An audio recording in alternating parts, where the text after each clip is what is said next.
Bismillahirrahmanirrahim. Assalamualaikum warahmatullahi wabarakatuh. Alhamdulillah. Alhamdulillahilladzi hadana lihada wa ma kunna linahtadiya laula an hadanallah. Asyhadu an la ilaha illallah wahdahu la syarikalah wa asyhadu anna Muhammadan abduhu wa rasuluh. Arsala rasulahu basyiran wa nadhira wa da'iyan ilallahi biiznihi wa sirajan munira. Allahumma salli ala sayyidina Muhammad wa ala alihi wa sahbihi wa sallim wa barik alaih. Qala Allah ta'ala fil Qur'anil Karim, a'udzu billahi minasy syaithanir rajim. Bismillahirrahmanirrahim.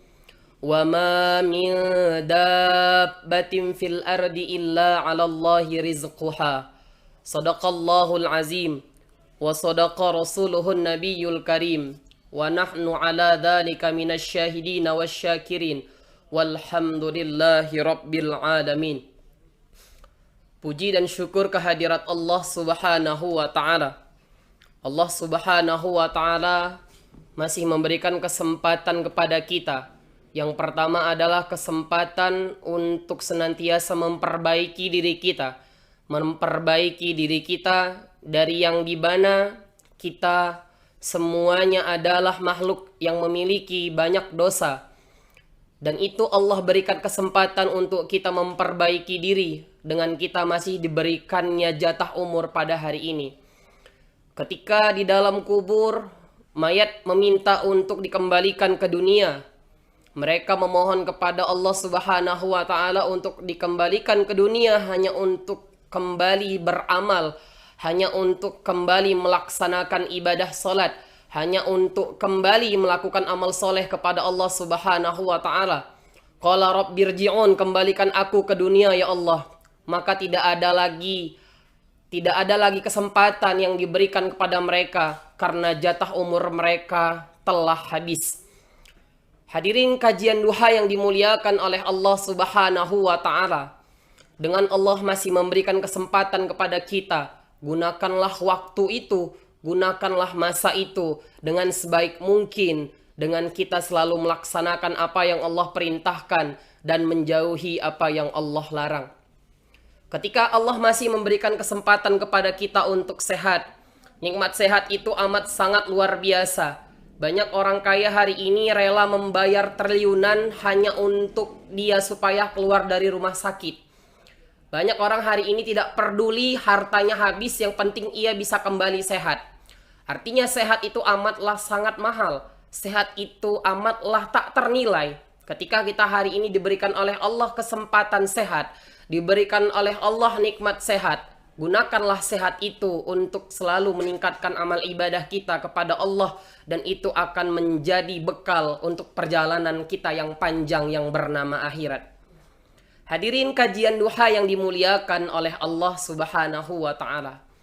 Salawat berangkaikan salam marilah kita hadiahkan kepada junjungan alam baginda Rasulullah Muhammad sallallahu alaihi wasallam. Seorang tokoh, beliau bukanlah penokoh. Seorang aktor dan beliau bukanlah provokator. Dialah baginda Muhammad sallallahu alaihi wasallam yang telah membawa kita dari zaman kegelapan menuju zaman yang terang benderang, menuju zaman yang ilmiah yang hari ini kita nikmati akibat perjuangan yang telah beliau relakan, yang telah beliau lakukan ketika pada saat memperjuangkan Islam di zaman jahiliyah dulu. Maka bersyukur kita hari ini diberikan kesempatan masih bisa memperbanyak bersalawat, tanda kita berterima kasih atas perjuangan beliau. Semoga kita semua yang mendengarkan kajian duha pada pagi hari ini akan mendapatkan syafaat dari baginda Rasulullah Muhammad sallallahu alaihi wasallam di yaumil akhir kelak nanti. Amin ya rabbal alamin. Hadirin kajian duha yang dimuliakan oleh Allah Subhanahu wa Ta'ala. Tanpa memperpanjang kalam, pada pagi hari yang berbahagia ini saya ingin menyampaikan satu tema di mana kita hari ini terlalu gundah, terlalu galau tentang apa yang telah terjadi di dunia ini. Tema yang akan saya bahas hari ini adalah memahami hakikat rezeki di masa pandemi COVID-19. Hadirin kajian duha yang dimuliakan oleh Allah Subhanahu wa Ta'ala. Islam datang pada zaman Rasulullah, bukan hanya pada zaman Rasulullah. Pada saat ketika Nabi Adam pun Islam sudah datang. Islam datang untuk merubah cara pandang manusia yang salah. Cara pandang manusia yang senantiasa terlalu sering mereka menghakimi Allah tanpa mereka tahu keputusan Allah. Tanpa mereka tahu takdir apa yang sedang direncanakan oleh Allah kepada manusia. Dulu orang memandang kalau sakit itu adalah sebuah laknat. Kalau sakit itu berarti seseorang itu dilaknat oleh Allah Subhanahu wa Ta'ala. Ketika dia mendapatkan nikmat sehat, ketika dia sehat, maka dia sedang diberikan rahmat oleh Allah Subhanahu wa Ta'ala. Ada orang yang senantiasa dia rajin sholat, dia rajin puasa, dia rajin ikut majelis taklim, dia rajin ikut pengajian, tapi senantiasa Allah Subhanahu wa Ta'ala memberikan laknat untuknya. Allah Subhanahu wa Ta'ala memberikan sakit untuknya. Dan orang-orang tersebut mengatakan kalau dia sedang mendapatkan laknat dari Allah Subhanahu wa Ta'ala. Dan mereka yang mendapatkan nikmat sehat mendapatkan rahmat dari Allah Subhanahu wa Ta'ala. Nah, cara pandang seperti ini adalah cara pandang yang salah. Nah, ketika cara pandang ini terlalu sering diperdengarkan, terlalu sering ada dari mulai zaman Rasulullah Muhammad SAW, orang yang sehat mendapatkan rahmat dan orang yang senantiasa sakit sedang dilaknat oleh Allah Subhanahu wa Ta'ala. Maka Rasul menyampaikan di dalam hadis, ma yusibul mu'minu min nasabin wala wasabin wala saqamin wala sauqin yastaquha. Lemah, gundah gulana, susah hati, sakit fisik, sampai duri yang menusuk kaki sekalipun itu adalah cara Allah untuk menghapuskan dosa-dosa seorang hamba. Jadi cara pandangnya harus berubah. Ketika orang sakit, ia tidak merasa dirinya sedang dilaknat oleh Allah Subhanahu wa Ta'ala. Akan tetapi dia sedang diampuni oleh Allah Subhanahu wa Ta'ala akibat dosa yang dia derita, akibat penyakit yang dia derita.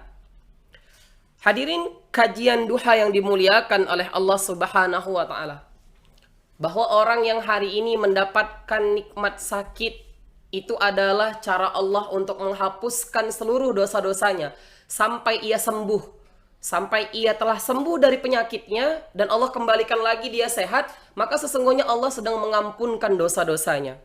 Bahwa sakit itu menghilangkan dosa itu adalah ungkapan baginda Rasulullah Muhammad SAW untuk merubah cara pandang kita. Begitu juga dengan rezeki. Hari ini banyak orang yang salah persepsi, salah pandang. Ia mengatakan ketika ada uang, ia mendapatkan rezeki. Namun ketika ia tidak mendapatkan uang, ia mengatakan dia tidak mendapatkan rezeki. Cara pandang seperti ini adalah cara pandang yang salah. Dengan secara tidak langsung, ia mengatakan Allah Subhanahu wa Ta'ala itu tidak adil.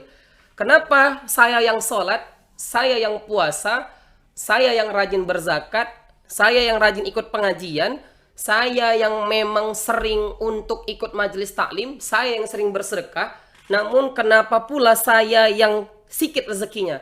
Kenapa orang yang senantiasa mereka yang mabuk, mereka yang berzina, mereka yang narkoba, mereka yang sakau, mereka yang melakukan maksiat kepada Allah Subhanahu wa Ta'ala, namun rezekinya banyak, uangnya banyak. Nah, maka Islam datang untuk merubah cara pandang. Apa itu rezeki? Rezeki itu adalah kullu ma yuntafa'u bih. Kullu ma yuntafa'u bih. Semua yang mendatangkan manfaat untuk akhirat, maka itulah rezeki. Hadirin jamaah kajian duha yang dimuliakan oleh Allah Subhanahu wa Ta'ala. Uang tidak selamanya rezeki. Ada yang punya uang, dengan uang itu ia error. Dengan uang itu dia sakau. Dengan uang itu dia gunakan uang itu untuk beli narkoba. Ia gunakan uang itu untuk menyewa perempuan di diskotik. Ia gunakan uang itu untuk senantiasa berfoya-foya. Ia gunakan uang itu untuk minum minuman keras. Ia gunakan uang-uang itu hanya untuk melanggar apa yang Allah larang. Sesungguhnya dengan ia gunakan uang seperti ini, uang itu bukan berarti rezeki, namun uang itu menjadi istidraj. Apa itu istidraj? Istidraj adalah azab yang tertunda, nikmat yang banyak yang Allah berikan kepadanya hari ini di dunia, namun Allah tunda azabnya, namun Allah tunda semuanya ketika nanti dia telah berada di tempat yang bernama 2x1, yaitu kuburan, sampai dengan Allah hantam dan Allah hancurkan dia ketika dia berada di yaumil barzah sampai kepada yaumil qiyamah. Hadirin kajian duha yang dimuliakan oleh Allah Subhanahu wa taala. Ketika orang mengatakan dirinya sudah banyak melakukan amalan-amalan ibadah kepada Allah Subhanahu wa taala, malah sebaliknya orang yang senantiasa justru yang soleh ketika ia tidak punya uang, maka justru dialah orang-orang yang terkadang ingat kepada Allah. Kullu ma yuntafa'u bih, semua yang mendatangkan manfaat, bukan hanya manfaat materialis, bukan hanya manfaat kebendaan dunia, tapi manfaat untuk akhirat, maka itulah rezeki. Hadirin kajian duha yang dimuliakan oleh Allah Subhanahu wa taala. Semua yang diberikan oleh Allah itu adalah rezeki. Contohnya sama seperti ketika kita mendapatkan anak, ketika kita diberikan amanah anak oleh Allah Subhanahu wa taala. Kenapa anak itu rezeki? Karena anak itu mendatangkan bekal akhirat. Karena anak itu akan menjadi aset akhirat. Karena anak itu yang akan menolong kita di akhirat, mendatangkan manfaat untuk akhirat.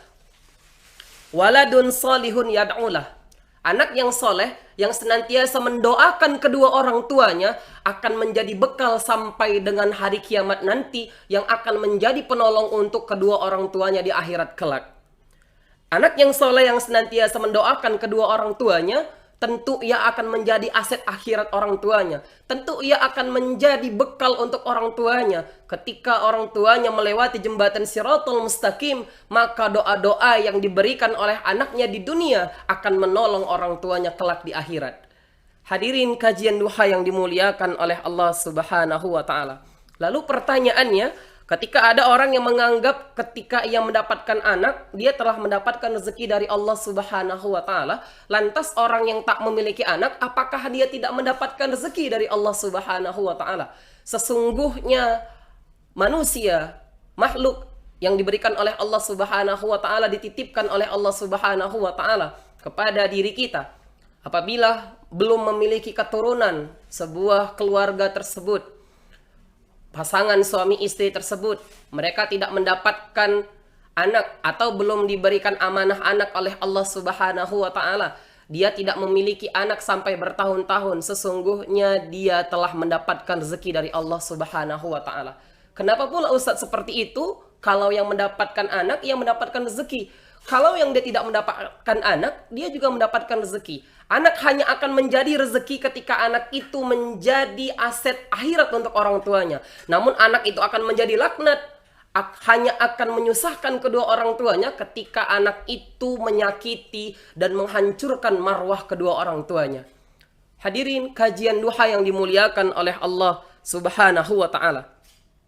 Jawabannya adalah kenapa orang yang tak memiliki anak, tentu dia telah mendapatkan rezeki dari Allah Subhanahu wa taala. Karena coba lihat, ada berapa banyak hari ini orang yang memiliki anak, tapi anaknya hanya menyusahkan kedua orang tuanya. Yang anaknya berzina lah, yang anaknya narkoba lah, yang anaknya tertangkap polisi karena maling lah, yang anaknya melakukan sesuatu yang itu menghancurkan hati orang tuanya, yang anaknya melakukan sesuatu yang itu membuat malu orang tuanya, yang itu dia hanya untuk membuat sakit hati orang tuanya. Makanya ketika ada orang yang hari ini tidak memiliki anak, mungkin Allah telah mempersiapkan untuknya bahwa apabila ia memiliki anak, tentu hanya sakit yang ia punya, hanya sakit yang ia miliki, sehingga Allah tahan dengan dia tidak memiliki anak, dan ia bisa menjaga dirinya dan marwah dirinya. Karena memang hari ini banyak orang yang senantiasa banyak anak, tapi senantiasa anaknya itu hanya membuat malu orang tuanya. Anak hanya akan menjadi laknat ketika anak itu senantiasa menghancurkan marwah orang tuanya. Anak tersebut hanya membuat sakit hati orang tuanya, itu akan menjadi laknat. Namun anak akan menjadi rezeki ketika dia waladun solihun yad'ulah, yang senantiasa membanggakan kedua orang tuanya, membahagiakan kedua orang tuanya, dan memberikan kebahagiaan, bahkan menjadi aset untuk orang tuanya kelak nanti di akhirat. Hadirin kajian duha yang dimuliakan oleh Allah Subhanahu wa taala. Ketika kita mengalami sakit, maka ucapkanlah alhamdulillah. Kenapa mengucapkan alhamdulillah, Ustadz? Padahal kita telah mendapatkan sakit. Ketika kita mengucapkan alhamdulillah, sesungguhnya kita masih ditegur oleh Allah Subhanahu wa taala. Karena kita sakit, berarti Allah menegur kita untuk kita selalu mawas diri dan tidak gampang untuk melakukan dosa kepada Allah Subhanahu wa taala. Kita lihat ada banyak orang yang senantiasa sakit di dalam rumah sakit, mereka rela membayar bermiliaran. Bahkan habis uangnya, ia jual mobilnya yang 9, semuanya ia jual, sampai ia berobat ke Pineng, habis uangnya hanya untuk kembali sehat. Hanya untuk bisa kembali pulang ke rumah dengan mendapatkan kebahagiaan bahwasanya dia telah sembuh dari penyakitnya. Nah, kita hari ini yang Allah berikan nikmat sehat, coba bayangkan ketika kita sakit, sudah berapa banyak uang yang kita keluarkan, sudah berapa banyak uang yang kita habiskan hanya untuk kita mendapatkan nikmat sehat. Makanya nikmat sehat itu tidak ternilai adanya, karena memang hari ini ketika kita melihat dari harga tabung oksigen saja 6 jam berharga 600.000. Kalau semuanya kita bayarkan kepada Allah, mungkin hari ini kita tidak ada yang bisa membayarnya. Maka nikmat sehat itu adalah nikmat yang sangat luar biasa yang Allah berikan kepada semua manusia hari ini. Hadirin kajian duha yang dimuliakan oleh Allah Subhanahu wa taala. Kembali lagi ke konteks rezeki. Di dalam Al-Qur'an, di dalam surat Hud ayat 6, "Wa ma min dabbatin fil ardi illa 'alallahi rizquha." Semua yang melata di atas muka bumi Allah ini telah Allah jamin rezekinya. Semua yang melata, yang hidup di atas muka bumi Allah ini, binatang yang berjalan di muka bumi Allah ini telah Allah jamin rezekinya. Kalau binatang saja Allah jamin rezekinya, apalagi kita manusia yang sangat mulia. Karramna bani Adam ala katsirin minal khalqi wa faddalnahum tafdila. Di antara semua makhluk Allah yang Allah ciptakan di dunia ini adalah manusia yang paling mulia. Laqad khalaqnal insana fi ahsani taqwim. Manusialah yang Allah ciptakan dalam bentuk yang paling sempurna. Dari bentuk keseimbangan akalnya, manusia yang paling sempurna. Ada hari ini makhluk yang Allah ciptakan itu hanya menggunakan nafsunya saja, tapi dia tidak gunakan akalnya. Apa itu? Itulah binatang. Ada hari ini makhluk yang Allah ciptakan, ia gunakan akalnya, tapi ia tidak punya nafsu. Siapa itu? Dialah malaikat. Tapi manusia Allah ciptakan keseimbangan antara akalnya dengan nafsunya, sehingga dia bisa mengontrol apakah ia menggunakan nafsunya saja atau menggunakan akalnya saja. Apabila ia menggunakan nafsunya saja tanpa mempertimbangkan pertimbangan akalnya, maka sesungguhnya dia tidak lebih dari binatang, tidak lebih hina dari binatang. Hadirin kajian duha yang dimuliakan oleh Allah Subhanahu wa taala. Satu ilustrasi yang ingin saya sampaikan pada pagi hari yang berbahagia ini tentang satu binatang melata yang dia hidup bukan di atas tanah. Binatang satu ini amat sangat unik. Kalau semua binatang itu berjalan di atas tanah, kalau dia malah kakinya di atas. Malah kalau semua binatang itu kakinya di bawah, ini malah kakinya di atas dan kepalanya di bawah. Binatang tersebut bernama cicak. Coba kita lihat, belajar dari cicak. Cicak itu mendapatkan makanannya itu amat sangat sulit, amat sangat rumit. Kenapa? Karena ia harus berjalan di atas dinding, sedangkan makanannya itu terbang. Makanannya itu sulit untuk dia dapatkan. Dengan keterbatasan kemampuan yang Allah berikan kepadanya, dengan dia harus melata, naik lagi dia ke atas, naik lagi dia ke atas, baru dapat nyamuk, baru dia santap dengan lidahnya. Dan itu pun belum tentu dapat. Sangat luar biasa perjuangan cicak untuk mendapatkan makanannya. Tapi apa? Ia tetap bisa makan karena jatah yang Allah berikan, semua binatang itu telah Allah jamin rezekinya. Apalagi manusia yang sangat mulia. Jadi kalau ada manusia yang hari ini Allah telah kasih tangan kepadanya, Allah telah kasih kaki kepadanya, Allah berikan kudrat dan iradat kepadanya, Allah berikan kemauan kepadanya, Allah berikan kehendak kepadanya, dikasih Allah dia badan yang sehat, dikasih Allah dia kesehatan sehat bugar, tapi dia tidak mau berusaha menjemput rezekinya, tapi ia tidak mau berusaha untuk mencari rezekinya, maka dia malu sebenarnya dengan cicak. Maka sebenarnya dia lebih hina daripada cicak. Dia lebih hina daripada binatang. Karena binatang saja yang tidak Allah berikan akal bisa menjemput rezekinya yang telah disiapkan oleh Allah Subhanahu wa Ta'ala. Namun manusia seperti ini yang dia berdiam diri di rumah tapi dia tidak jemput rezekinya yang telah disiapkan oleh Allah Subhanahu wa Ta'ala, sesungguhnya dia malu bahwasanya dia lebih hina daripada cicak. Hadirin kajian duha yang dimuliakan oleh Allah Subhanahu wa Ta'ala. Dan yang terakhir, bagaimana kemudian Allah Subhanahu wa Ta'ala membagikan rezeki kepada seorang hamba. Lau tawakkaltu 'alallahi haqqa tawakkuli. Kalau kamu benar-benar bertawakal kepada Allah Subhanahu wa Ta'ala dengan sebenar-benar takwa, dengan sebenar-benar tawakal, la razaqakum kama ruziqat thair. Kamu diberikan oleh Allah sebagaimana burung Allah berikan rezeki. Kamu diberikan rezeki oleh Allah Subhanahu wa Ta'ala sebagaimana Allah memberikan rezeki kepada burung. Bagaimana Allah memberikan rezeki kepada burung? Tanduh imason wa taruhu bitonan. Di mana burung itu terbang keluar seorang diri dalam keadaan pagi, dalam waktu pagi, dalam keadaan perut lapar, dalam keadaan perut kosong, dan pulang dalam keadaan perut kenyang. Maka sampai hari ini belum ada burung yang senantiasa ia takut keluar sarang, ia takut keluar dari sarangnya. Ketika ia keluar dari sarang, dia takut tidak mendapatkan makanan.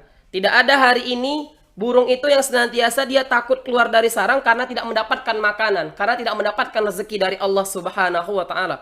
Coba kita lihat satu ilustrasi tentang burung ini. Kalau tadi saya sampaikan tentang cicak, yang kedua ini adalah tentang burung. Di mana burung ini untuk mendapatkan makanan, untuk mendapatkan rezeki yang telah dipersiapkan oleh Allah, ini lebih sangat luar biasa ribet. Di mana dia hidup di atas udara, tapi makanannya ada di dalam tanah, ada di dalam laut, ada di dalam air. Ketika ia ingin mendapatkan makanan, ketika ia ingin mendapatkan makanannya, ia pantau dulu dari atas sungai, ia pantau dulu dari atas laut. Ketika ia lihat makanannya itu nampak, makanannya itu apa? Makanannya itu adalah ikan. Ketika ikan naik sedikit ke permukaan, lalu ia cengkram dengan kakinya, ia ambil dengan paruhnya, dan ia berikan makan untuk anak-anaknya. Sangat luar biasa, hidup di atas awan, hidup di udara, hidup di atas, di tempat yang ketinggian, tapi makanannya berada di dalam air. Dan tentu tidak semua ikan mau naik ke atas permukaan. Kenapa? Karena hanya ikan-ikan tertentu saja yang naik. Penuh sangat luar biasa cobaan diberikan oleh Allah kepada burung, tapi senantiasa dia bisa mendapatkan rezeki yang telah dipersiapkan oleh Allah Subhanahu wa Ta'ala. Maka ketika kita kalah dengan binatang, sesungguhnya kita hina. Sesungguhnya kita lebih hina daripada binatang kalau kita tidak mau bergerak di masa pandemi ini karena kita takut tidak mendapatkan rezeki dari Allah Subhanahu wa Ta'ala. Kesimpulan yang ingin saya sampaikan pada kesempatan kali ini adalah jangan pernah takut akan rezeki yang telah Allah berikan kepada kita. Wa may yattaqillaha yaj'al lahu makhraja wa yarzuqhu min haitsu la yahtasib. Wa may yatawakkal 'ala Allahi fa huwa hasbuh. Innallaha balighu amrihi qad ja'ala Allahi likulli syai'in qadra. Barang siapa yang bertakwa kepada Allah, maka Allah akan siapkan rezeki dari arah yang tidak disangka-sangka dan Allah akan memudahkan jalan keluar untuknya. Maka semua kita telah dijamin oleh Allah rezekinya, tergantung kita mau bergerak atau tidak. Tergantung kita mau berusaha atau tidak. Kalau binatang saja ketika keluar dari sarangnya telah Allah jamin rezekinya, telah Allah siapkan rezekinya, apalagi kita seorang manusia yang sangat mulia. Maka semoga apa yang saya sampaikan pada kesempatan kajian duha pada hari ini dapat bermanfaat untuk diri saya pribadi dan dapat bermanfaat untuk kita semua. Dan dapat bermanfaat untuk kita semua. Maka mari sama-sama kita gunakan akal sehat kita, kita gunakan kecerdasan kita gunakan mindset cara berpikir positif bahwa semuanya telah Allah persiapkan dan Allah telah berikan kepada kita, tergantung kita mau menjemput rezeki itu atau tidak. Mungkin hanya ini saja yang bisa saya sampaikan pada kesempatan kali ini. Semoga apa yang saya sampaikan pada kajian duha pada hari ini dapat bermanfaat untuk diri saya pribadi dan dapat bermanfaat untuk semua orang yang takut tidak mendapatkan rezeki di masa pandemi COVID-19, khususnya di varian Omicron pada saat ini. Hadanallahu iyyakum ajma'in. Bismillahirrahmanirrahim. Wal 'as innal insana lafi husr illa alladhina amanu wa 'amilus shalihat wa tawasaw bil haqq wa tawasaw bis sabr. Ila liqa' ma salamah. Wassalamu alaikum warahmatullahi wabarakatuh.